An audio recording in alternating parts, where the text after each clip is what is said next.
Hello students, मैं आपका पुनः स्वागत करता हूं आयरन एजुकेशन फाउंडेशन के इस यूट्यूब चैनल पर। पिछले वीडियो में मैंने जो पहला अध्याय था आपका फसल का प्रबंधन, उसमें मैंने लगभग आधा जो चैप्टर है आपको मैंने बुक एनालिसिस करा दी है कि बुक को कैसे पढ़ा जाता है। आप लोगों ने बुक पढ़ ली भी होगी और हाईलाइट पॉइंट्स जो मैंने आपको बताए थे वो कर लिए होंगे। तो आइए उसके आगे का पार्ट शुरू करते हैं। ठीक है, तो अभी तक क्या हुआ था, बुआई तक हो गई थी, मतलब कि जब फसल का बोना था वो हो गया था, फसल का चुनाव कैसे होता है वो भी हो गया था, मिट्टी तैयार करना वो भी हो गया था। तो आगे का जो पार्ट है वो क्या था,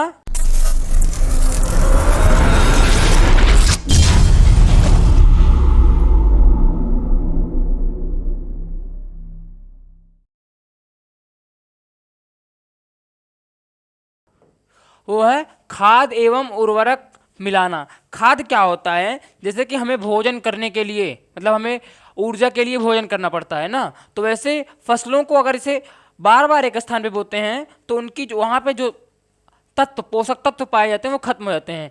वहाँ उनके पोषक तत्वों की कमी ना हो उसके लिए हम लोग क्या करते हैं, मिलाते हैं। क्या मिलाते हैं? खाद एवं उर्वरक। मैंने आपको बताया था कि कौन कौन से हैं, नाइट्रोजन, फास्फोरस, पोटेशियम। इसके लिए हम लोग यूरिया का प्रयोग करते हैं, पोटास का प्रयोग करते हैं। यूरिया का मैं फार्मूला आपको बता देता हूं, क्या है, NH2CO NH2। ठीक है, इसे सबसे पहला यही यौगिक बनाया गया था लैब में। ठीक है, सबसे पहला कार्बनिक यौगिक लैब में बनाया गया यौगिक यही है। ठीक है, तो आइए आगे का पार्ट शुरू करते हैं। तो वे पदार्थ जिन्हें मिट्टी में पोषक स्तर बनाए रखने के लिए मिलाया जाता है, ठीक है, उन्हें क्या कहते हैं, उन्हें खाद या उर्वरक कहते हैं। ठीक है, देखो अब जो ये टकला है ना, तो ये बूझो होगा। तो मैंने बूझो प्रश्न पूछता है कि मैंने एक खेत में उगने वाली स्वस्थ फसल पौधों को देखा जबकि पास के खेत में पौधे कमजोर थे। कुछ पौधे अन्य पौधों की तुलना में ज़्यादा अच्छी तरह से क्यों उगते हैं? अब जो उनकी माँ होंगी वो जवाब दे रही हैं, मिट्टी फसल को खनिज पदार्थ प्रदान करते हैं, यानी कि जो मिट्टी है उसी से पदार्थ को भोजन प्राप्त होता है। खनिज पदार्थ का मतलब होता है कि पोषक तत्व आप कह सकते हैं, या आप लोग भोजन कह सकते हैं। ठीक है, खनिज पदार्थ प्रदान करती है। यह पोषक यानी कि यह पोषक तत्व पौधों की वृद्धि के लिए आवश्यक होते हैं। कुछ क्षेत्र यानी कि कोई क्षेत्र मान लो, जैसे कि उत्तर प्रदेश का कोई, उत्तर प्रदेश मान लो एकदम उर्वरक क्षेत्र है, आप राजस्थान का क्षेत्र ले लो। ठीक है, तो राजस्थान के क्षेत्र मैंने एग्जांपल ले लिया, मान लो ले लिया मैंने क्या, जैसलमेर। ठीक है, ये वहाँ का एक क्षेत्र है जैसलमेर। ठीक है, इसे पीले पत्थरों का भी शहर कहा जाता है। ठीक है, क्षेत्रों में किसान खेत में एक के बाद दूसरी फसल उगाता रहता है, यानी कि जैसलमेर में मान लो कि एक के बाद फसल उगाई फिर तुरंत उगा दिया। ठीक है, खेत कभी भी खाली नहीं छोड़ जाते, यानी कि रवि की फसल के समय रवि की फसल उगाते हैं, खरीफ की फसल के समय खरीफ की फसल, यानी उसे 1 या 2 महीने का भी गैप नहीं दे रहे हैं। ठीक है, कल्पना कीजिए कि पोषक का क्या होता है, यानी कि जब रवि की फसल अपनी पोषक तत्व ले रहा है, खरीफ की फसल अपनी पोषक तत्व ले रहा है, तो उसमें पोषक तत्व भी तो होने चाहिए। अरे आप खा रहे हैं, आपकी मम्मी खा रही है, आपके पापा खा रहे हैं, खाना भी तो होना चाहिए, यानी कमाना भी तो चाहिए। तो ऐसा इसमें भी है कि पोषक तत्वों की आवश्यकता होती है, तो पोषक तत्व होने भी तो चाहिए। तो उन्हीं पोषक तत्वों को प्रदान करने के लिए हम लोग खाद का प्रयोग करते हैं, उर्वरक का प्रयोग करते हैं। ठीक है, फसलों के लगातार उगाने से मिट्टी में कुछ पोषकों की कमी हो जाती है। किसकी कमी हो जाती है? पोषकों की कमी हो जाती है। इस क्षति को यानी कि इस कमी को, ठीक है, इस कमी को पूरा करने हेतु किसान खेतों में खाद देते हैं। यह प्रक्रम खाद देना कहलाता है। क्या कहलाता है? खाद देना कहलाता है। अपर्याप्त खाद देने से पौधे कमजोर हो जाते हैं। जैसे अभी जो ये बच्चा था, जो टकला था, इसने क्वेश्चन पूछा था कि मैंने पास के एक खेत में देखा कि फसल उसकी कमजोर थी जबकि मेरी फसल मोटी और अच्छी थी, ऐसा क्यों? तो उसका जवाब दे रहा है, जवाब क्या मिला कि उसे अपर्याप्त खाद दिया गया। अपर्याप्त खाद देने से क्या हुआ? पौधे कमजोर रह गए। ठीक है, यानी कि टकला अमीर था इसीलिए तो उसका खेत फला फूला। ठीक है, उसने अच्छी फसल दी। देखो, खाद एक कार्बनिक यौगिक है। कार्बनिक यौगिक का मतलब होता है कि जिन्हें जलाने पर CO2 निकलता है। ठीक है, कहीं कहीं ये डिफिनेशन आपको मिलेगी कि जिन पौधों में कार्बन, हाइड्रोजन या कार्बन के साथ कुछ और तत्व जैसे कि ऑक्सीजन, फ्लोरीन इत्यादि पाए जाते हैं वो एक कार्बन यौगिक हैं। पर आगे की कक्षाओं में आप पढ़ेंगे कि वे पदार्थ जिन्हें जलाने पर कार्बन डाइऑक्साइड गैस निकलती है वे कौन से पदार्थ कहलाते हैं? वे कहलाते हैं कार्बनिक पदार्थ। ठीक है, ऑर्गेनिक सब्सटेंस। ठीक है, तो खाद एक कार्बनिक पदार्थ है जो कि पौधों या जंतु अपशिष्ट से प्राप्त होती है। अपशिष्ट का मतलब होता है बेकार, यानी कि यूजलेस। ठीक है, यूजलेस अपशिष्ट से प्राप्त होती है। किसान, पादप एवं जंतु अपशिष्टों को एक गड्ढे में डालते जाते हैं तथा इसका अपघटन होने के लिए खुले में छोड़ देते हैं। अपघटन कुछ सूक्ष्म जीवों द्वारा होता है। कौन से सूक्ष्म जीव होते हैं? जैसे राइजोबियम हो गया, राइजोबियम जीवाणु मैंने आपको बताई, और कुछ प्रकार के फंगस भी होते हैं। ठीक है, अमरबेल जू आप लोगों ने एक एग्जाम्पल सुना होगा जो क्लास 7th में है। ठीक है, जब क्लास 7th बायोलॉजी आप लोगों ने पढ़ी थी तो आप लोगों ने इस पौधे का नाम सुना होगा। अमरबेल क्या होता था कि जैसे आप लोगों ने कई पेड़ देखा होगा कि पेड़ के ऊपर भी एक पेड़ चढ़ जाता है, मतलब पेड़ लगा रहता है, तो वो क्या करता है, वो दूसरे वाले पेड़ जो जमीन पर जड़ ऐसे बनाता है। जैसे मान लो ये एक पेड़ है, ठीक है, और इसका जड़ ये है। ठीक है, यहाँ पर मान लो एक पेड़ लग गया, इसे दूसरा पेड़ है ये। ठीक है, तो ये इसका पोषक तत्व ले रहा है। ये पेड़ जो पेड़ 2 है वो पेड़ 1 का पोषक तत्व भी ले रहा है। तो ऐसा काम भी यहाँ पे भी होता है। तो ये इसका क्या कर रहा है, ये जो पेड़ है इसके जीवाणु इसके भोजन का अपघटन कर रहा है। वैसे कुछ जीवाणु भी होते हैं जो उन चीज़ों का अपघटन करते हैं। ठीक है, तो अपघटित जो पदार्थ होते हैं, यानी कि जो पदार्थ अपघटित हो गए हैं वो एक खाद के रूप में उन्हीं का खाद के रूप में उपयोग किया जाता है। ठीक है, कक्षा 6 में आप लोगों ने वर्मी कंपोस्टिंग, देखो वर्मी क्या होता है, एक रूट वर्ड है। किसके लिए उपयोग होता है? ये केचुए के लिए उपयोग होता है। किसके लिए? केचुए के लिए। जैसे कल्चर, आप लोगों ने वर्ड सुना होगा कल्चर। कल्चर का मतलब होता है संस्कृति। जैसे अगर वर्मी कल्चर आपको कहीं दिख गया तो उसका मतलब होता है केचुआ पालन। ठीक है, तो वर्मी कंपोस्टिंग अर्थात कंपोस्ट का मतलब होता है खाद बनाना। ठीक है, तो केचुए द्वारा खाद तैयार करने के विषय में आप लोगों ने कहाँ पढ़ा है? कक्षा 6 में। अगर किसी के दिमाग से उड़ गया होगा तो आप लोग पहले फिर से कक्षा 6 की एक बार बुक पढ़ लीजिए। उससे क्या होगा कि आप लोग का ये जो चैप्टर है बेस्ट हो जाएगा। क्या हो जाएगा? बेस्ट, A नंबर का। ठीक है, देखो अब एक क्रियाकलाप यहाँ किया जा रहा है। क्रियाकलाप क्या है? मूंग एक प्रकार की फसल होती है। आप लोगों ने मूंग दाल होती है ना, वही है। मूंग अथवा चने के बीज लेकर उन्हें अंकुरित कीजिए। उनमें से एक ही आकार वाले 3 नवोद्भित का मतलब होता है न्यूली बॉर्न, यानी कि अभी अभी पैदा हुआ, नवजात।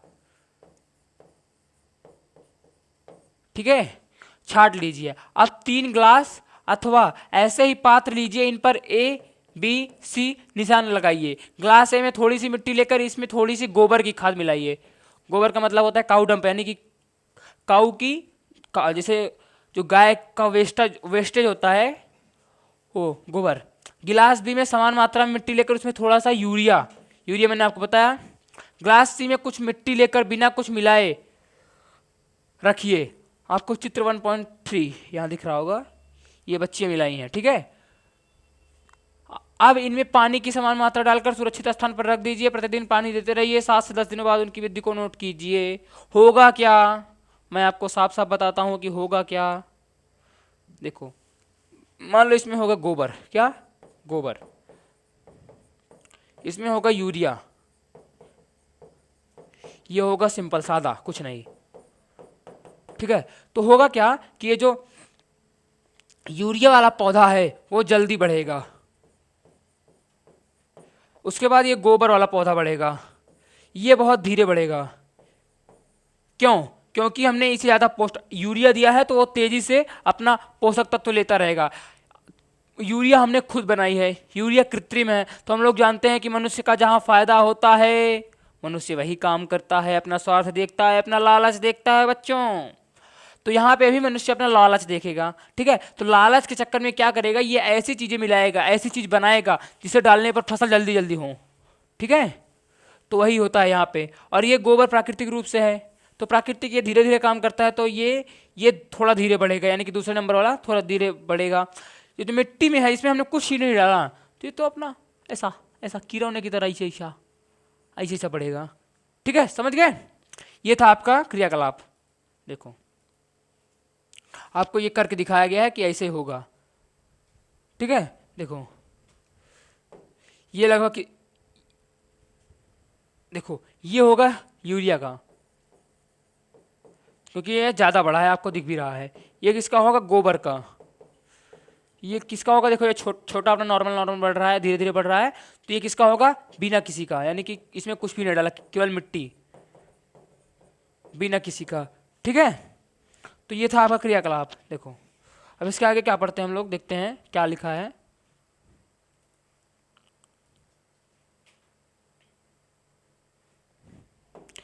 क्या तीनों ग्लासों के पौधे में वृद्धि की गति समान है?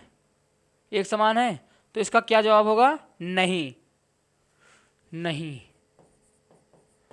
किस ग्लास में पौधों की वृद्धि बेहतर है? Glass B. किस ग्लास के पौधे में वृद्धि सबसे अधिक है? Glass B. इसमें आप ए भी कर सकते हैं।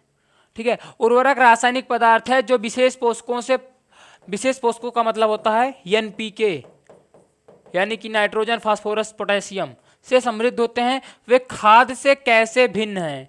ठीक है, उर्वरक का देखो कैसे भिन्न है, इसका मैं जो तरीका है वो मैं आगे आपको दूंगा, बुक में है। ठीक है, अगर आपको जल्दी है तो आप लोगों ने, मैंने आपको सलाह दी थी कि आप लोग नोट्स पढ़ लीजिएगा, पिछली वीडियोस देख लीजिएगा, तो उसमें मैंने साफ साफ कराया है। ठीक है, तो उर्वरक का उत्पादन फैक्ट्रियों में किया जाता है। किसमें किया जाता है? फैक्ट्रियों में। उर्वरक के कुछ उदाहरण हैं, कौन से? यूरिया। यूरिया का मैंने फार्मूला बताया। अमोनियम सल्फेट का क्या होता है? NH4 का होल ट्वाइस SO4। ठीक है, सुपर फास्फेट, ये बहुत बड़ा फार्मूला है, इसको आप लोग ना जानिए तभी तो ही ठीक है। और NPK मैंने बता दिया, पोटास। ठीक है,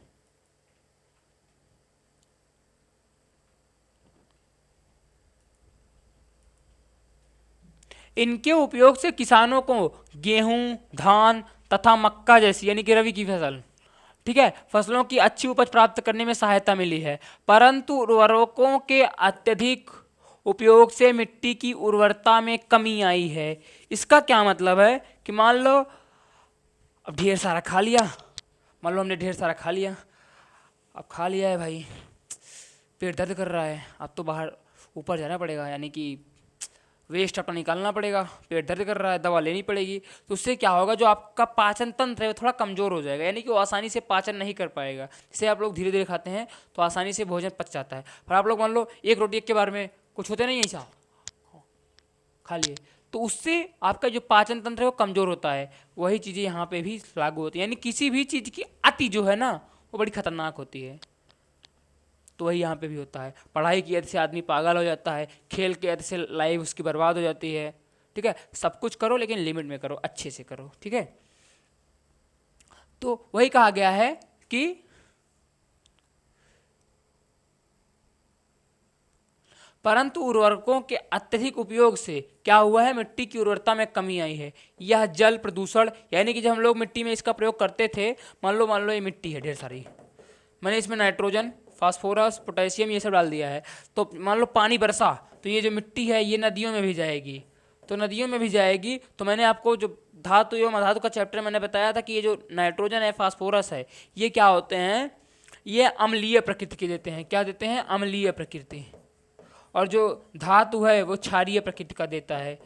ठीक है, तो ये लोग क्या करते हैं, जो पानी रहता है ना उसे अम्लीय बना देते हैं, और जो हमारे लिए काफ़ी नुकसानदायक होता है। जो ताजमहल है, ताजमहल अगर आप लोग ध्यान से देखेंगे थोड़ा सा पीला पड़ रहा है, ऐसा क्यों? क्योंकि अम्लीय वर्षा हो रही है। इसीलिए वहाँ के फैक्ट्रियों को शहर से लगभग 200 किलोमीटर से बाहर कर दिया गया है कि सारी फैक्ट्रियाँ यहाँ से ताजमहल से 200 किलोमीटर दूर स्थापित होंगी। ठीक है, तो ये नुकसान होता है, यही हमारे लिए नुकसान भी है। देखो वह लिखा गया है कि हम जल प्रदूषण का भी स्रोत बन गए हैं, अतः मिट्टी की उर्वरता बनाए रखने के लिए हमें उर्वरकों के स्थान पर जैविक खाद, जैसे कि गाय का गोबर, ठीक है, का उपयोग करना चाहिए। अथवा दो फसलों के बीच में खेत को कुछ समय के लिए बिना कुछ उगाए छोड़ देना चाहिए। जैसे मान लो मैंने कुछ नहीं उगाया, तो जो मिट्टी, जो पानी बरसेगा वो बाहर के मिट्टियों से संबंधित होकर आएगा तो बाहर की मिट्टियों में जो पदार्थ यानी कि पोषक तत्व पाएंगे वो पानी के साथ बहकर ये जो आप लोगों ने मिट्टी छोड़ी होगी उसमें प्रवेश कर जाएंगे। तो उससे क्या होगा कि पोषक मिट्टी की बनी रहेगी। ठीक है।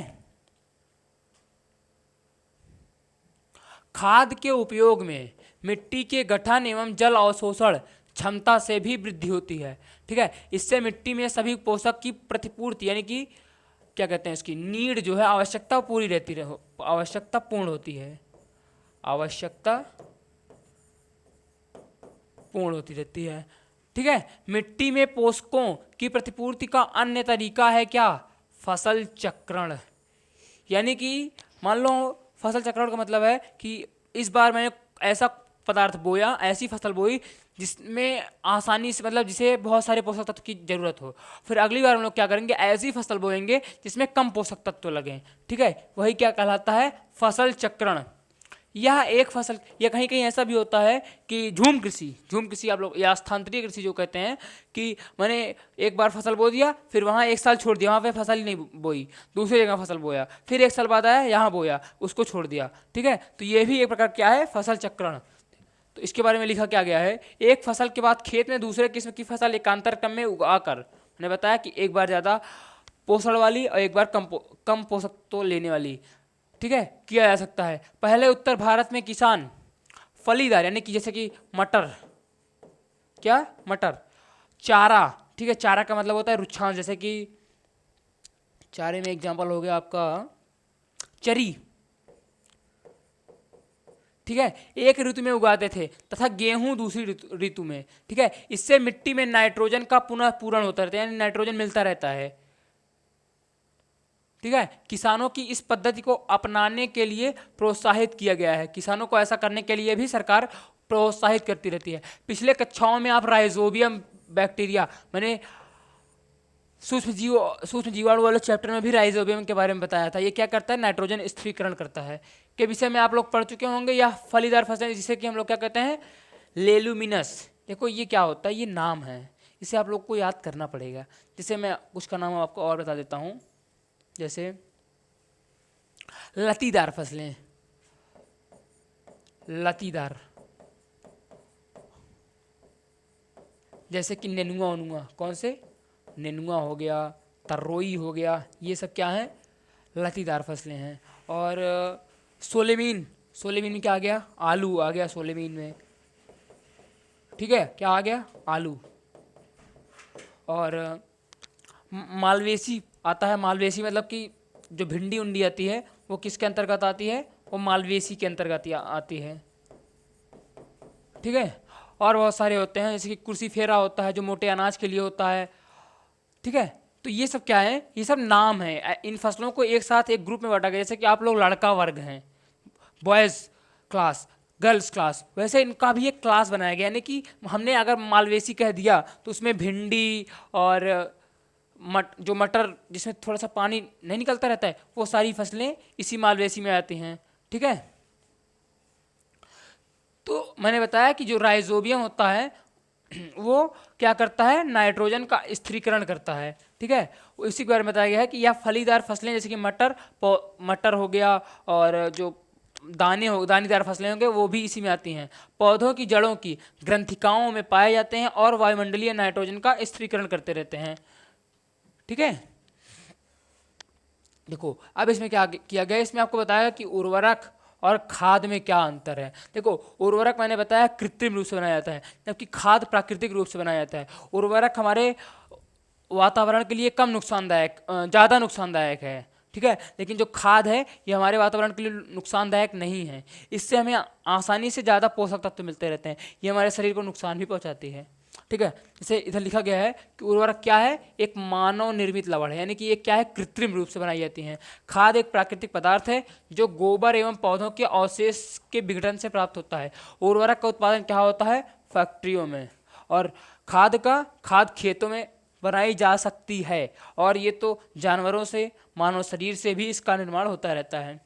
उर्वरक से मिट्टी को ह्यूमस प्राप्त नहीं होती। देखो मिट्टी में ह्यूमस जो है वो खाद से ही प्राप्त होते हैं, क्योंकि खाद में हम लोग जानते हैं कि प्रचुर मात्रा में ह्यूमस, ह्यूमस का मतलब ह्यूमस सबसे अधिक, सबसे ज़्यादा पोषक तत्व इसी में पाए जाते हैं। किसमें? ह्यूमस में। पोषक तत्व से भरपूर होता है ये, ठीक है। उर्वरक में पादप पोषक जैसे कि नाइट्रोजन, फास्फोरस, पोटेशियम, ये जो तीनों तत्व हैं यही बेसिकली किसी पौधों को चाहिए, तो ये परिपूर्ण होते हैं इसमें। लेकिन जो खाद हैं इसमें कम पाए जाते हैं, ठीक है।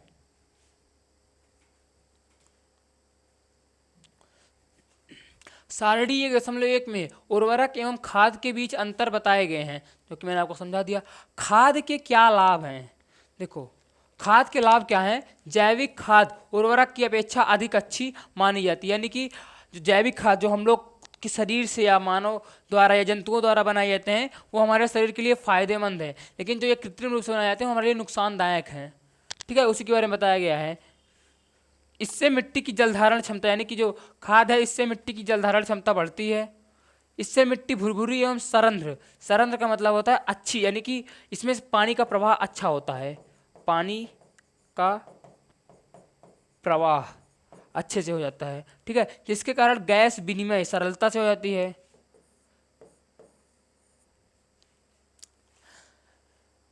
इससे मित्र जीवाणु की संख्या में वृद्धि हो जाती है। मित्र जीवाणुओं का मतलब होता है कि जो मिट्टी को नुकसान नहीं पहुंचाते, मिट्टी के लिए फायदेमंद होते हैं, उन्हें कहते हैं मित्र जीवाणु, ठीक है। इस जैविक खाद से मिट्टी का गठन सुधर जाता है, यानी कि मिट्टी जो है वो अपनी नमी को खोती नहीं, मतलब अपनी उर्वरता खोती नहीं है, और उसमें निरंतर हम फसल बो सकते हैं अगर हम किसका प्रयोग करें?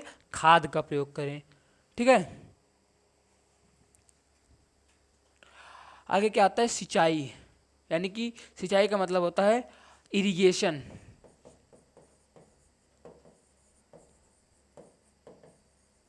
पानी उपलब्ध कराना, फसलों को पानी देना, ठीक है। जीवित रहने के लिए प्रत्येक जीव को जल की आवश्यकता होती है। इसका मतलब तो आप लोग समझते हैं कि अगर 2 घंटे पानी ना पिए तो कहते हैं ना मम्मी गर्मी हो रही है पानी लेके आओ, तो पानी की आवश्यकता लगी आपके शरीर को ना, तो ऐसे फसलों को भी पानी की आवश्यकता होती है। देखो पानी का जो प्रभाव फसलों में होता है, जलों में होता है, वो किसके द्वारा होता है? जाइलम द्वारा, ठीक है। तो जीवित रहने के लिए प्रत्येक जीव को जल की आवश्यकता होती है। पौधे की वृद्धि एवं परिवर्धन के लिए, यानी कि अपनी संतानोत्पत्ति के लिए जल का विशेष महत्व है, ठीक है। पौधों की जड़ों द्वारा जल का अवशोषण होता है, जड़ों में किसके द्वारा? जाइलम के द्वारा, ठीक है, जिसके साथ खनिजों और उर्वरकों का भी अवशोषण होता है। देखो खनिजों और उर्वरकों का अवशोषण किसके द्वारा होता है, बता देता हूँ, फ्लोएम द्वारा। मतलब कि जल 2 प्रकार के होते हैं, एक जाइलम होता है, एक फ्लोएम होता है, ठीक है। जल का अवशोषण जाइलम द्वारा, और उर्वरक और खनिज का जो अवशोषण होता है वो किसके द्वारा होता है? फ्लोएम द्वारा, ठीक है। पौधों में लगभग 90% जल होता है, ठीक है। जल आवश्यक है क्योंकि बीजों का अंकुरण शुष्क स्थिति में नहीं हो सकता, ठीक है। यानी कि अगर हम पौधों को पानी ना दें तो उसमें बीज बनेंगे ही नहीं, यानी कि अपनी संतान उत्पन्न करने की क्षमता उनके पास होगी ही नहीं।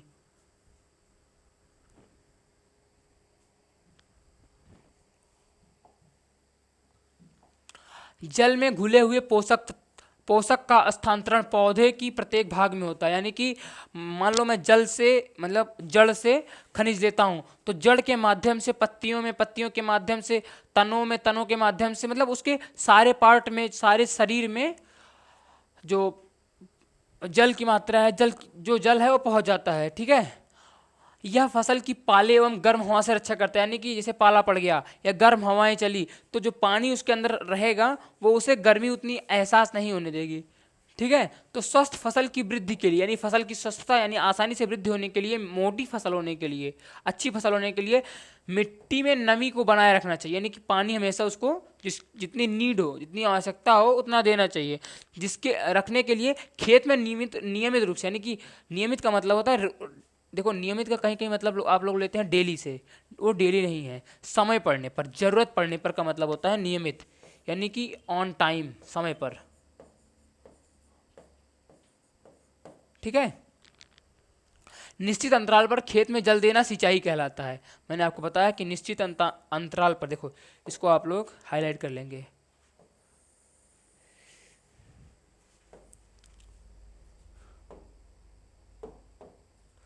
ठीक है, सिंचाई का समय एवं बारंबारता फसलों, मिट्टी एवं ऋतु में भिन्न होता है। ठीक है, गर्मी में पानी देने की बारंबारता अपेक्षाकृत अधिक होती है, यानी गर्मी में हम लोग जैसे ज़्यादा पानी पीते हैं ना, वैसे फसलों को भी, गर्मी वाले फसलों को, जैसे कि रबी की फसल को ज़्यादा पानी की आवश्यकता होती है, गेहूँ को, चना को, इस सबको ज़्यादा पानी की आवश्यकता होती है।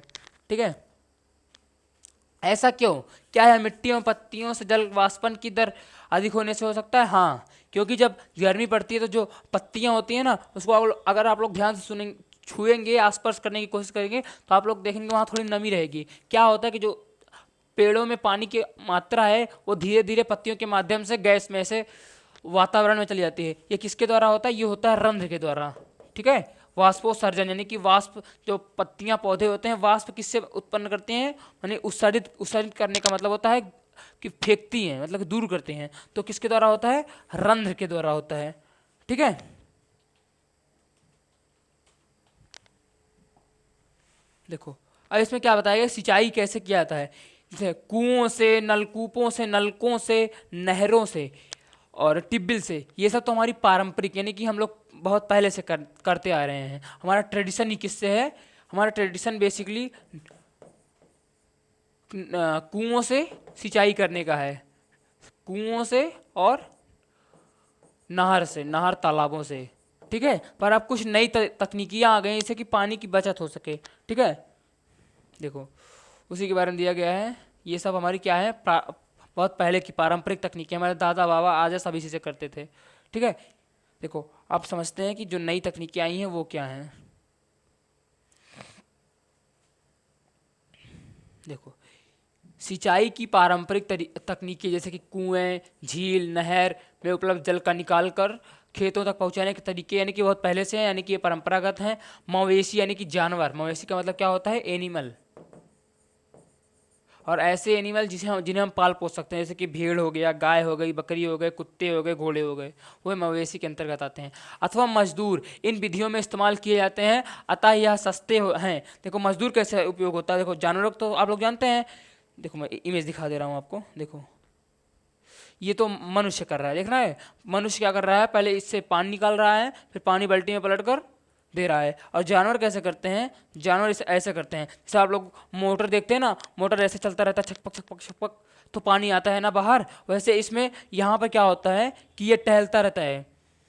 ये जो गाय है, गाय ऐसे ऐसे घूमता रहता है, तो यहाँ से ये जो पानी है ये भी ऐसे नाचता रहता है। तो यहाँ बल्टियाँ लगी होती हैं, बल्टियों से क्या होता है कि ये पानी ऐसे नीचे वाला लेती है और यहाँ से ऐसे फेंकती है। जैसे कि मोटर चलता, जैसे आप लोगों ने साइकिल साफ़ किया होगा, साइकिल ऐसे ऐसे जब अपना जाते हैं तो आप लोग पानी डालते हैं तो साइकिल पानी को बाहर ऐसे फेंकती है। वही काम यहाँ पे भी होता है। जब यहाँ से गाय ऐसे टहलती रहती है तो ये जो चक्का ऐसा नाचता रहता है, तो यहाँ पे जो बल्टियाँ लगी होती हैं यहाँ से पानी भरती हैं और ऐसे बाहर खेतों में ऐसे पानी फेंकती रहती हैं। ठीक है, ये है मवेशियों द्वारा कैसे हम लोग सिंचाई करते हैं। ठीक है, इसी के बारे में यहाँ बताया गया है कि जल को ऊपर खींचने के लिए सामान्यतः पंप का उपयोग किया जाता है, पंप चलाने के लिए डीजल, बायोगैस। देखो ये तो आज का तरीका है, ये तो आज का तरीका है जो हम लोग आगे देखेंगे। ठीक है,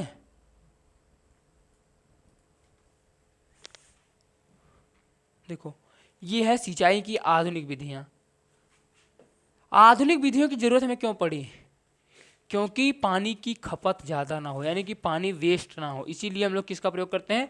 इन नई तकनीकों का उपयोग करते हैं। इन नई तकनीकों का में क्या पहला तकनीक है? हम जल का उपयोग मितव्ययता, यानी कि कम खर्च। मितव्यय का मतलब होता है, व्यय का मतलब होता है खर्च, और मित का मतलब होता है कि पर्यावरण को हानि ना हो, मित्रतापूर्वक। जैसे कि हम लोग जैसे हम मान लो मेरा कोई मित्र है, तो मित्र कहेगा भाई, नहीं आप लोग जानते हैं, आप लोग बोलते हैं मितभाषी, यानी कि कम बोलने वाला, और वाचाल होता है बहुत बोलने वाला। तो वही मतलब होता है कि मितभाषी, यानी कि कम। मित का मतलब ही होता है कम। ठीक है, मितव्यय करने वाला का मतलब कम खर्च, कंजूस नहीं कह सकते हैं। समय पड़ने पर ये खर्च करता है मितव्ययी, पर जरूरत पड़ने पर ये नहीं कि जहाँ नहीं तहाँ ले भाई 400 रुपये मेरी तरफ से, नाजायज नहीं खर्चा करता है। ठीक है, बाप का पैसा अपना बचाता है, मतलब कि दिमाग से खर्चा करता है। ठीक है, मित व्यवस्था से कर सकते हैं। इसकी मुख्य विधियां दो हैं। कौन कौन सी? पहला है छिड़काव तंत्र, दूसरा है डिप तंत्र। ठीक है, छिड़काव तंत्र का मतलब क्या होता है कि देखो यहाँ पे मैंने पिछले वीडियो में जो कराई थी उसमें मैंने एक वीडियो दिखाया था, आप लोग अगर वीडियो क्लिप देखेंगे तो ज़्यादा समझ में आएगा आपको। इसमें क्या लगा होता है, यहाँ इसके अंदर एक मोटर लगा होता है। ठीक है, जब यहाँ ये मोटर ऐसे चलता रहता है, मोटर ऐसे चलता है तो यहाँ से जो पानी है, जैसे आप लोगों ने समरसेबुल देखा होगा, देखो तो यहाँ से ऐसे पानी खींचता रहता है। देखो होता क्या है, जैसे आप लोगों ने समरसेबुल देखा होगा, समरसेबुल में जैसे मोटर चलता है ना, कि मोटर आप लोगों ने साफ साफ एग्जांपल देखा होगा, मोटर जब चलता रहता है तो पानी जमीन से ऐसा खींचता है, उसके बाद पानी को ऐसे बाहर फेंकता है। तो वही काम यहाँ पे भी होता है। यहाँ पे क्या होता है, मोटर चलता रहता है। ठीक है, और यहाँ से पानी अंदर लेता है तो पानी यहाँ पे फ्लो करता रहता है। ठीक है, यहाँ पर कई सारे ऐसे कहीं कहीं पे तो ऐसे पाइप बाहर निकले रहते हैं और कहीं कहीं मिट्टी में ही ऐसी पानी की पाइप ऐसे लगी होती है। तो यहाँ पे जहाँ पे फसल बोई जाती है, मान लो यहाँ बीज बोया गया है, तो वहाँ पर ऐसे निकाला होता है और यहाँ से ये फुहारे की भांति, जैसे फुहारा आप लोगों ने देखा होगा, फाउंटेन, क्या फाउंटेन की तरह यहाँ पर पानी स्प्रिंग करता रहता है, कि छिड़काव होता रहता है, पानी बहता रहता है। ठीक है, तो वही होता है। अब इसके बारे में क्या लिखा है आप लोग आइए समझते हैं। देखो इस विधि में यानी छिड़काव तंत्र में इस विधि का उपयोग असमतल भूमि, यानी कि जहां भूमि असमतल होती है, यानी कि उबड़ खाबड़ होती है, खड़बड़ी होती है, अद्धे के समान, जैसे ऐसे भूमि ठक ठक ठक ठक ठक ठक ठक ठक, ऐसा भूमि जहां होती है वहां पे, ठीक है, होती है। जहां पर जल की कम मात्रा उपलब्ध हो, जैसे कि यहाँ राजस्थान का क्षेत्र मत लीजिए, क्योंकि राजस्थान बहुत ज़्यादा पिछड़ा है, मतलब वहाँ पर पानी तो पीने के लिए भी नहीं होता। तो आप लोग एग्जांपल ले लीजिए, कहाँ जानते हैं, गुजरात, देखते हैं कहाँ का आप लोग एग्जांपल ले सकते हैं। आप लोग खेतड़ी, आप लोग मध्य प्रदेश का दक्षिण भाग, मान लो ये मध्य प्रदेश है, तो यहाँ के कुछ क्षेत्रों में पानी कम बरसता है, यानी कि ये इधर राजस्थान का बॉर्डर लगता है और इधर ये, तो यहाँ के कुछ क्षेत्रों में पानी कम बरसता रहता है। तो वहीं का एग्जांपल हम लोग लेते हैं। ठीक है, वहाँ की मिट्टी भी उबड़ खाबड़ है। ठीक है, तो वहाँ पे जल की मात्रा कम होनी चाहिए और ऊर्ध्व पाइपों के ऊपरी सिरों पर, यानी कि ऊर्ध्व पाइपों के ऊपरी सिरे पर घूमने वाले नोजल लगे होते हैं। यह पाइप निश्चित दूरी पर मुख्य पाइप से जुड़े होते हैं, यानी कि ये देखो निश्चित दूरी का मतलब होता है ये दूरी, ये जो पाइप की दूरी है ये है निश्चित दूरी।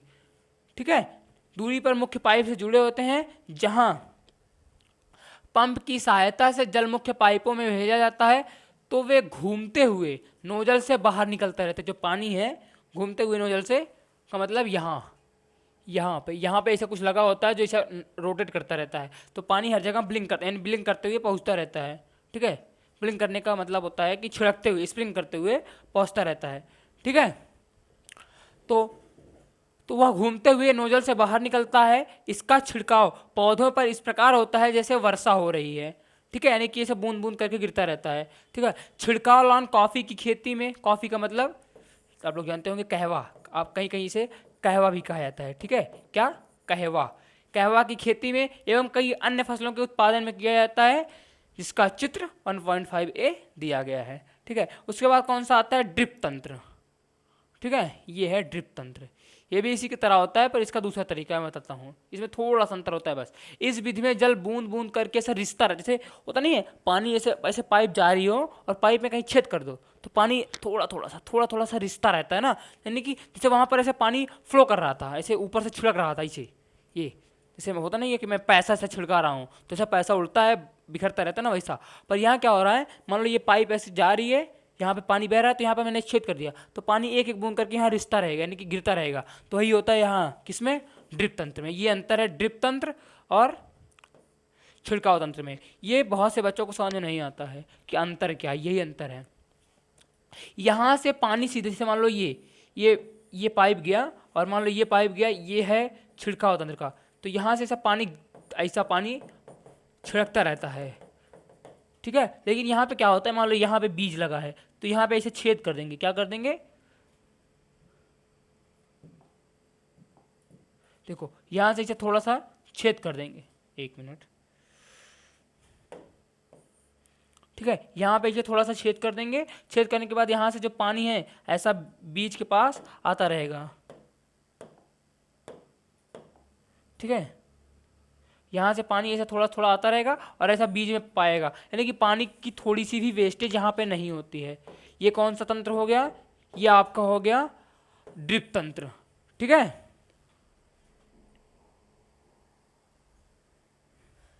इसे ड्रिप तंत्र कहते हैं। फलदार पौधे यानी कि कौन सी फसलों? लेल्यूमिनस, लेल्यूमिनस बगीचों एवं वृक्षों को पानी देने का यह सर्वोत्तम तरीका है। इससे पौधे को बूंद बूंद करके जल प्राप्त होता है।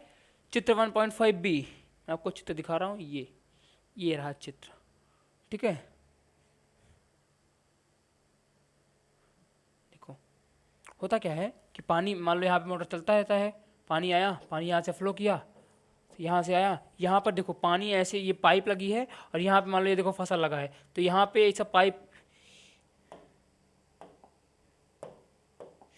तो यहाँ से ऐसा पाइप पानी यहाँ से थोड़ा थोड़ा एक एक बूंद ऐसे बूंद करके रिश्ता रहता है और यहाँ पे फ्लो करता है। ठीक है, ये होता है कौन सा तंत्र? ये है आपका रिस तंत्र, डिप तंत्र। ठीक है, अब नेक्स्ट पे चलते हैं।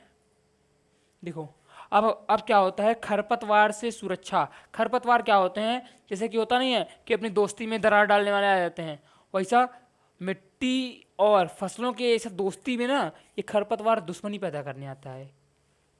ठीक है, तो अवांछित फसल, जैसे कि जिन फसलों का हमें कोई काम नहीं है, घास फूस, जैसे आप लोगों ने खेत में देखा होगा घास फूस, जैसे गेहूं बोया रहता है तो उसमें कहीं कहीं ऐसे घास आ जाते हैं जो हमारे लिए किसी काम के नहीं होते, तो वही क्या कहलाते हैं?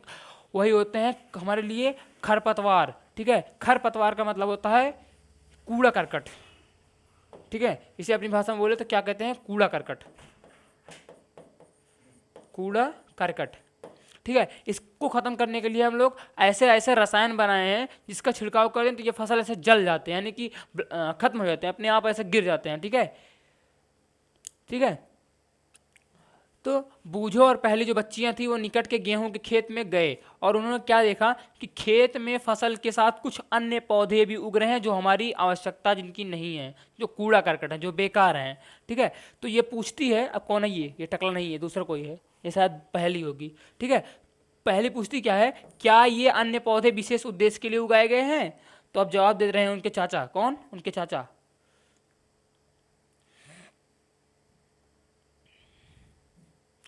खेत में कई अन्य अवांछित यानी कि बेकार, जिनकी इच्छा ना हो, अवांछित यानी कि अनिच्छुक, आप लोग कह सकते हैं अनिच्छुक, या जिसकी इच्छा ना हो, जो बेकार ऐसे उग गए हैं बिना उगाए। ठीक है, उग जाते हैं पौधे प्राकृतिक रूप से फसल के साथ उगाते हैं। इन अवांछित पौधों को क्या कहते हैं? खरपतवार कहते हैं। खरपतवार हटाने को निराई कहते हैं। क्या कहते हैं? निराई। ये देखो इंपॉर्टेंट है, ये कई बार पूछा गया है और मैंने अक्सर कई बार सीटेट के एग्जाम में भी देखा है कि निराई किसे कहते हैं। वन लाइनर में भी पूछा जाता है ये। ठीक है, आवश्यक है क्योंकि खरपतवार जल, पोषक जगह और प्रकाश की अस्पर्धा, यानी कि जैसे फसलों को, जो जरूरी फसलें होते हैं उनको भी तो फसल जैसे अनाज चाहिए, यानी कि खनिज चाहिए, पोषक तत्व चाहिए, सूर्य का प्रकाश, वैसे इन फसलों को यानी जो अवांछित पौधे जो खरपतवार हैं उन्हें भी चाहिए। तो ये लोग क्या करते हैं कि जो वांछित पौधे यानी कि जो गेहूँ फसल की जो नीड है उसकी ज़रूरत का भी ले लेते हैं। जैसे कि एक मैं हूँ, एक मेरा दुश्मन है, वो मेरा दुश्मन जो है ऐसा चुप्पे से आया, मेरा सामान लेके चला गया जिसकी मुझे ज़रूरत थी। ठीक है, तो वही काम करता है कौन? खरपतवार। ठीक है, उसकी सूर्य का प्रकाश, उसकी मात्रा का जल ये ले लेता है, तो इसीलिए इसको खत्म कर दिया जाता है ताकि ये जो मैंने उर्वरक दी है वो ये ना ले ले। ठीक है, क्योंकि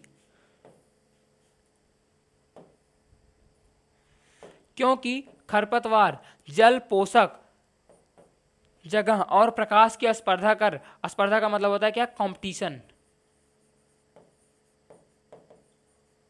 इसका आप लोग ऐसा मतलब समझ लीजिए, जलन करता है। ठीक है, जलन कर फसलों की वृद्धि पर प्रभाव डालते हैं। कुछ खरपतवार कटाई में भी बाधा डालते हैं, यानी कि जैसे हम फसल काट रहे हैं, ऐसा तरेती लेके काट रहे हैं लेकिन कट ही नहीं रहा है, ऐसा टफ पौधा होते हैं, कुछ पौधे होते हैं, कटाई में भी बाधा डालते हैं तथा मनुष्य एवं पशुओं के लिए विषैले भी हो सकते हैं। खरपतवार को हटाने एवं वृद्धि को नियंत्रित करने के लिए किसान विभिन्न तरीके अपनाता है, जैसे रसायन का प्रयोग करता है, छिड़काव करता है। तो फसल उगाने से पहले खेत जोतने से खरपतवार उखड़ने एवं हटाने में सहायता मिलती है, यानी कि मैंने फसल बोया ही नहीं है, ठीक है, पर कुछ अवांछित घास फूस उग गए हैं तो मैं क्या करूँगा, पहले ट्रैक्टर चलवा दूंगा, पहले कटवा दूंगा वो जो अवांछित पौधे हैं। उसके बाद क्या होगा कि वो उगेंगे नहीं, उससे हमारी जो फसल होगी मोटी ताज़ी बढ़िया होगी। ठीक है, वही कहा गया है। और कहीं कहीं पर हम लोग क्या करते हैं, केमिकल्स का प्रयोग करते हैं। ठीक है, खरपतवार को हटाने एवं उनकी वृद्धि को नियंत्रित करने के लिए किसान विभिन्न तरीके अपनाता है। फसल उगाने से पहले खेत जोतने से खरपतवार उखड़ने एवं हटाने में सहायता मिलती है। इससे खरपतवार पौधे जो बेकार अपशिष्ट होते हैं, यानी कि कूड़ा करकट होते हैं, वो सूख जाते हैं। ठीक है, सूख कर मर जाते हैं और मिट्टी से मिल जाते हैं, यानी कि मिट्टी में मिल जाते हैं। खरपतवार हटाने का सर्वोत्तम जो समय है वो उनमें पुष्पण एवं बीज बनने से पहले का होता है। यानी कि जैसे कि मान लो खरपतवार है, खरपतवार अपना एक पुत्र उत्पन्न करने जा रहा है, तो उसी समय खरपतवार में छिड़काव कर दो, उसका पुत्र भी मर जाएगा, वो भी मर जाएगा।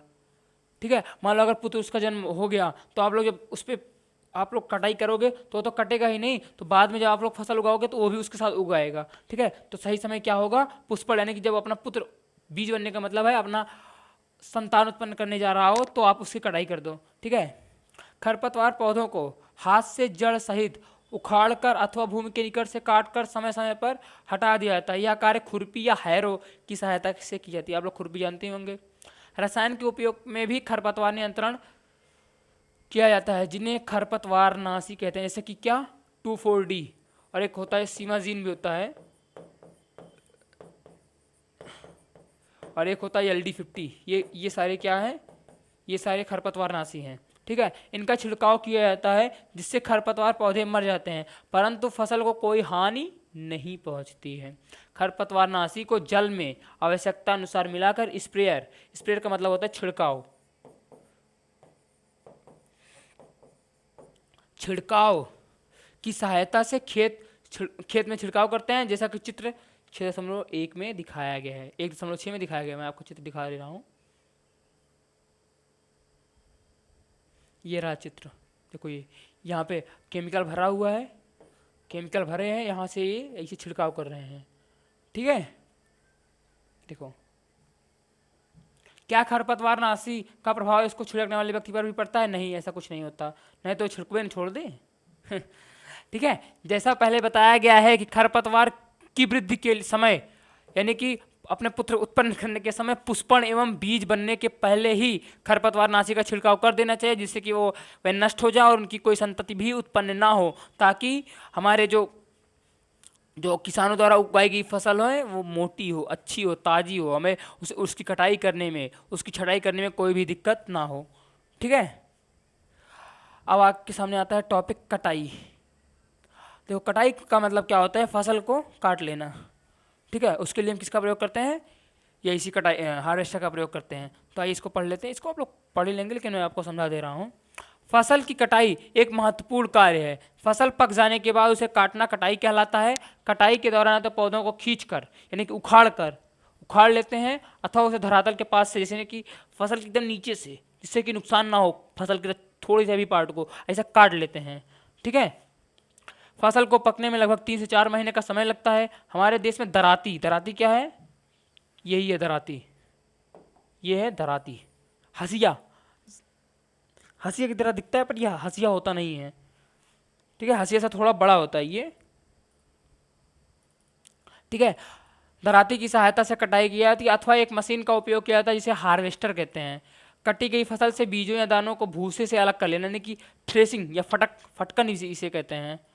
ठीक है, थ्रेसिंग कहते हैं। यह कार्य कंबाइन क्या होता है, चित्र मैं आपको दिखा दे रहा हूँ कंबाइन क्या होता है।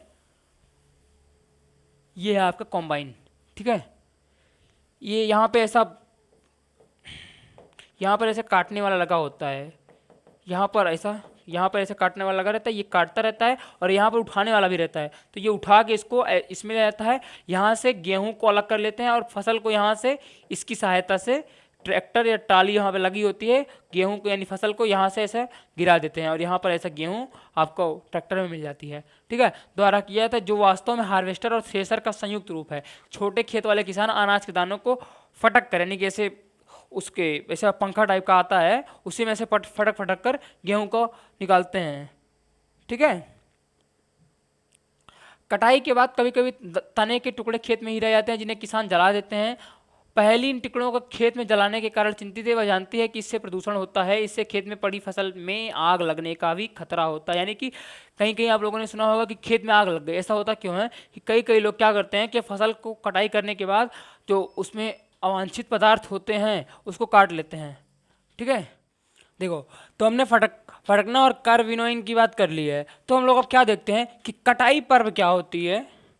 ठीक है, जैसे किसान जो फसल काटते हैं वो भी अपना एक पर्व के रूप में काटते हैं, इसीलिए उनको उनका जो एक कटाई का तरीका है, जब कई सारे किसान एक निश्चित समय पर कुछ काटते हैं, कोई फसल जैसे गेहूं हो गया, तो उसे उस समय उसका कटाई पर्व कहते हैं। जैसे 3-4 महीनों के कठोर परिश्रम के बाद कटाई का जब समय आता है तो स्वर्णिम, स्वर्णिम का मतलब है कि सोने जैसा, यानी कि समझ लो खुशी, बहुत ज़्यादा खुशी जब होती है तो उसे कहते हैं स्वर्णिम खुशी। ठीक है, तो स्वर्णिम दोनों से भरी खड़ी फसल दो किसानों के हृदय में उल्लास एवं अच्छे समय का भाव संचित करती है। यह समय थोड़ा आराम करने एवं खुशी मनाने का होता है। यानी कि फसल पक चुकी है, अब क्या करेंगे किसान, थोड़ा सा कटाई कर लेंगे, उसके बाद अपना आराम से सोएंगे, मतलब मेहनत बहुत किए हैं तो अब थोड़ा सा आराम कर लेंगे। ठीक है, क्योंकि पिछली ऋतु के प्रयत्न का फल उन्हें मिलता है। यानी कि जैसे हम लोग अगर अभी पढ़ाई कर लेंगे तो पेपर के समय में उतनी मेहनत नहीं करनी पड़ेगी, तो वैसे कि ये पहले से ये लोग तैयार होकर मेहनत कर लेते हैं। ठीक है, तो जब कटाई करते हैं तो उनको आराम रहता है। इसलिए भारत के सभी भागों में कटाई का समय हर्षोल्लास, यानी जब आराम मिलता है किसी, जब पेपर हो जाता है तो रिजल्ट ना आए, जैसे मध्य का समय पेपर दे दिया और रिजल्ट नहीं आया है तो मध्य का समय हम लोग घूमते फिरते हैं, हम लोग खुशी मनाते हैं, कोई नानी घर जाता है, कोई शिमला छुट्टी मनाने जाता है, कोई कहीं जाता है। ठीक है, तो हम लोग के वह समय क्या होता है, बहुत खुशी के लायक होता है, यानी कि छुट्टी चलती है, हम लोग घूमते टहलते हैं, अपने मौज मस्ती करते रहते हैं। तो ये समय किसानों के लिए भी क्या होता है, हर्षोल्लास और खुशी का होता है। पुरुष एवं महिलाएं सभी मिलकर इस पर्व को मनाते हैं। कटाई ऋतु के साथ साथ कुछ विशेष पर्व जैसे पोंगल, पोंगल कहाँ मनाया जाता है, पोंगल तमिलनाडु में मनाया जाता है।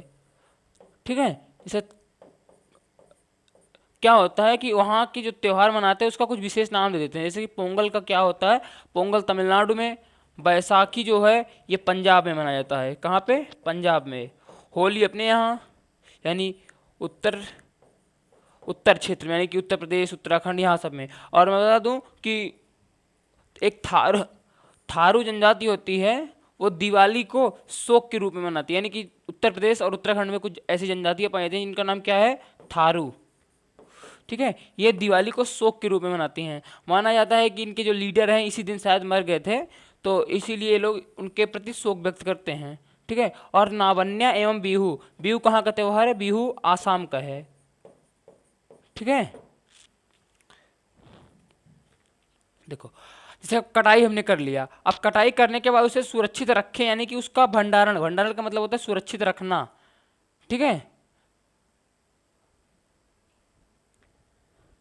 ठीक है, भंडारण का मतलब होता है सुरक्षित उसको किसी स्थान पर रखना। उत्पाद का भंडारण एक महत्वपूर्ण कार्य है। यदि फसल के दानों को अधिक समय तक रखना हो, उसे नमी, नमी का मतलब होता है पानी, क्या, H2O वाटर। कीट, कीट का मतलब होता है भुनगा वनगा, आप लोग जानते होंगे। कीट का मतलब होता है किरौना। ठीक है, चूहों एवं सूक्ष्म जीव, सूक्ष्म जीव का मतलब होता है जीवाणु हो गया, और ये एनफ्लीज, मच्छर उच्छर के जो अंडे नहीं देते हैं, वो जो जीव जो हमारे अंदर बीमारी पैदा करते हैं वही होते हैं सूक्ष्म जीव। ठीक है, से सुरक्षित रखना होगा। ताज़ा फसल में नमी की मात्रा अधिक होती है। यदि फसल के दानों यानी कि बीजों को सुखाए बिना भंडारित किया गया तो उनके खराब होने अथवा जीवों द्वारा आक्रमण से वे अंकुरण के लिए अनुपयोगी हो जाते हैं। यानी कि मैंने मान लो फसल कट कर लिया, फसल की कटाई कर ली है, अब उसको अगर सुरक्षित नहीं रखेंगे, इसे अभी मैंने तुरंत काटा है तो उसमें कुछ अगर आप छुएंगे उसमें नमी रहेगी, आप थोड़ा सा उसमें पानी महसूस करेंगे। तो अगर आप उसे ऐसे ही रख देंगे बिना सुखवाए तो वो क्या करेगा, वो फसल खराब हो जाएगी। जैसे किसी पत्ती को मैं पानी में भे के रख दूँ ऐसे, तो कुछ ही दिन में सूख जाएगी। ठीक है, क्या होता है, उस जो पानी होता है वो उसका ऑक्सीकरण कर देती है, मतलब उसमें ऑक्सीजन की मात्रा होती है। पानी का सूत्र मैंने आपको बताया था H2O होता है, तो इसमें ऑक्सीजन रहता है, तो ऑक्सीजन से क्रिया करके वो पदार्थ खराब हो जाता है। ठीक है, तो हम लोग को पहले उसे सूर्य की धूप में सुखवाते हैं फसल को, उसके बाद उसे बोरे में भर भर रख देते हैं।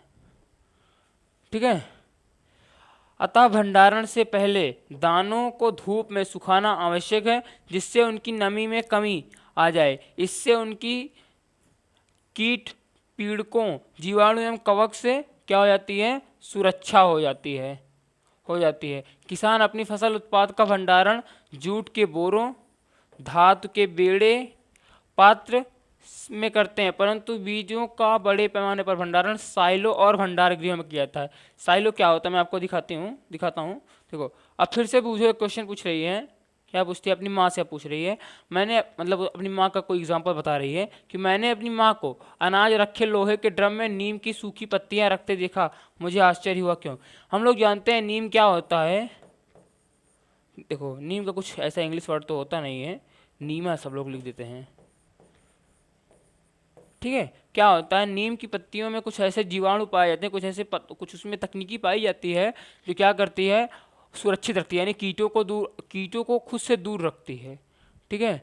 और आप लोगों ने सुना होगा कि उसमें नमक भी, जैसे गेहूं की फसल होती है तो उसमें नमक भी फोड़ के रखते हैं, क्यों, ताकि उसमें नमी ना उत्पन्न हो। नमक वमक क्या करता है, ये नमी को ऑब्जॉर्व कर लेता है, यानी कि अवशोषित कर लेता है, और कीटाणुओं और मतलब ये जो जीव जंतु होते हैं उसको दूर रखता है, ठीक है। नमक परिरक्षक, आप लोगों ने नमक परिरक्षक के रूप में पढ़ा भी होगा, यानी कि भोजन की सुरक्षा के रूप में नमक का प्रयोग होता है, परिरक्षक के रूप में इसका प्रयोग होता है, ठीक है। ये क्या है, यही है क्या, साइलो। ये गवर्नमेंट ऐसे, जब आप लोग अपनी फसल को गवर्नमेंट या सरकार को बेचते हैं, सरकार ऐसे बड़े बड़े ऐसे ड्रम बनाए रहती है, ठीक है। और इसी में फसलों को, जैसे मान लो यहाँ गेहूं रख दिया, यहाँ इसमें चावल रख दिया, इसमें धान, मतलब जो भी फसल रहती हैं इसी में ऑब्जर्व करके रख देती हैं, ठीक है। जैसे यहाँ लिखा गया है भारतीय खाद्य निगम, फूड कॉरपोरेशन ऑफ इंडिया, ठीक है, भारतीय खाद्य निगम ये है, ठीक है। अनाज भंडारण हेतु क्या, साइलो। देखो, और जूट के बोरे के रूप में कैसे रखा गया था, जैसे अब जूट का बोरा का मतलब वही नॉर्मल बोरा, ऐसे मैंने बताया कि गेहूं इसमें भर के या फसल इसमें भर के यहाँ इसको ऐसा सिल देते हैं। सिल कैसे रख उठा होता है, जैसे कि आप लोग को दिख भी रहा होगा, ठीक है। देखो, पीड़कों जैसे कि चूहे जो पीड़ित करते हैं फसल को, पीड़ा कहलाते हैं। पीड़कों जैसे कि चूहे एवं कीटों से सुरक्षित रखा जा सके, चित्र 1.10 मैंने दिखाया साइलो का आपको, एवं बी, ठीक है, ये बी है, वो ए था। नीम की सूखी पत्तियां घरों में अनाज के भंडारण में उपयोग की जाती हैं। बड़े भंडार गृहों में अनाज को पीड़कों एवं सूक्ष्म जीवों से सुरक्षित रखने के लिए रासायनिक उपचार भी किया जाता है, ठीक है।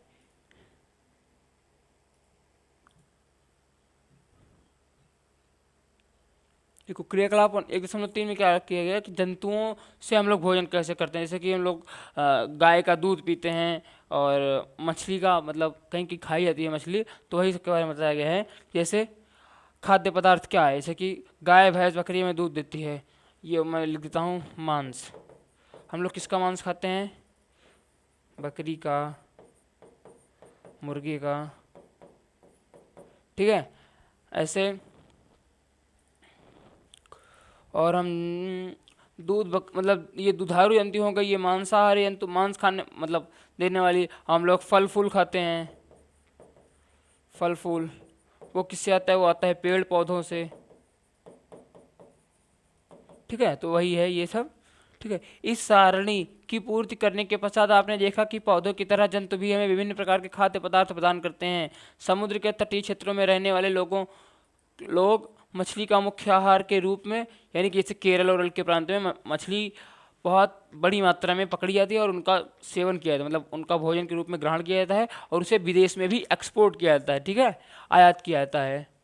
आपने सीखा कि फसल उत्पादन के विभिन्न चरण है, बीजों का चयन, बुआई इत्यादि। देखो, आपका चैप्टर हो गया है क्या, एंड। देखो, लास्ट में जाते जाते शायद बूझो कोई डाउट रह गया, वही पूछ रही है कि मछली स्वास्थ्य के लिए अच्छा आहार है। हमें मछली से कांड़ लीवर तेल मिलता है, जिसमें विटामिन डी अधिक मात्रा में पाया जाता है। ये मछली बताती है कि जो मछली है हमारे लिए फ़ायदेमंद तो होती है, फ़ायदेमंद होती है, मैं मानता हूँ, ठीक है। इसमें क्या पाया जाता है, विटामिन डी। विटामिन डी क्या होता है, देखो, विटामिन डी सूर्य के प्रकाश में भी पाया जाता है।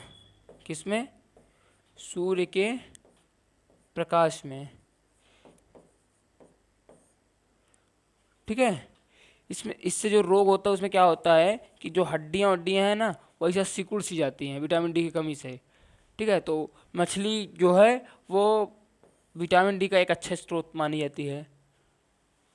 ठीक है, तो मैं आशा करता हूँ आपको ये वीडियो समझ में आ गई होगी। ठीक है, तो आपका जो ये चैप्टर था ये तो एंड हो गया। ठीक है, मतलब आपका पहला चैप्टर लगभग ख़त्म हो गया।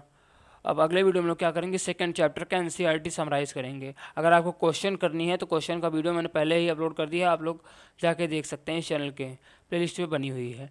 ठीक है, तो अगर आप इस चैनल पर नए हो तो इस चैनल को सब्सक्राइब कर दीजिएगा, तथा जो वीडियोज़ इस चैनल पर अपलोड हो रही हैं क्लास 6, 7, 8 या अदर्स क्लासेस की, आप उसको जो उन क्लासेज में पढ़ते हैं उनको शेयर कीजिए, जिससे क्या हो कि उनको भी समझ में आए कि क्या पढ़ाया जाता है, क्या इंपॉर्टेंट है, कैसे पेपर दिया जाएगा, मतलब सारी चीज़ें आपको इसके माध्यम से बता दी जाएंगी। ठीक है, तो मैं आशा करता हूँ कि आप लोग अच्छे होंगे, स्वस्थ होंगे और पढ़ाई में बिल्कुल मस्त होंगे। तो मिलते हैं नेक्स्ट वीडियो में, तब तक के लिए धन्यवाद।